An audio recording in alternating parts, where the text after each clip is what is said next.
penyebab uronyo udip getanyo galau meno pikon medih pikot yang kana hansip yang lain golong merumpok yang kana hana puah yang lain golong mupak sebab hana dari Allah. Ingin udip getanyo tenang bahagia aman sejahtera turi Allah.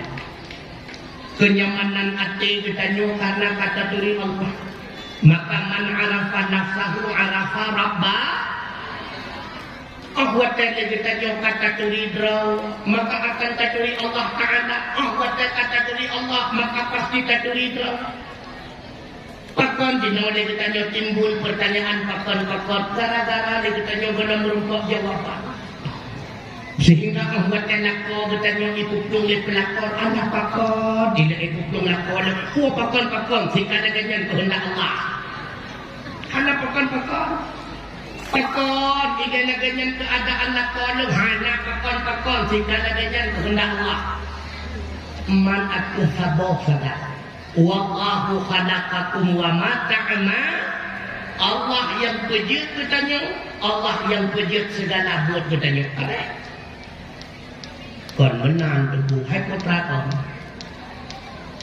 Iro dia mangan lepega. Nah itu penulung sih. Karena merasa si kehidupan si urau-urau turi Allah pokok kita juga tak susah wajah kata turi Allah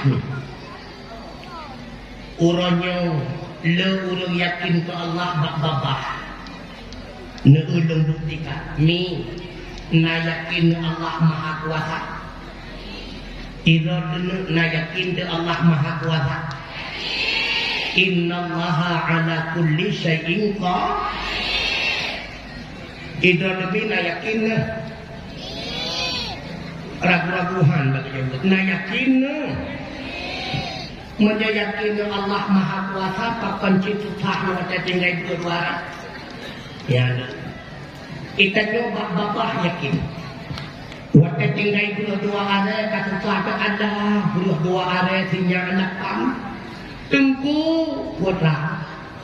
Idra lenya ono pegang. Abu sinya alung tunggu ada berpacu makanan dan segi ke tunggu sehingga tu ada rahmah tunggu hantu sah kedua area tinggal ada foto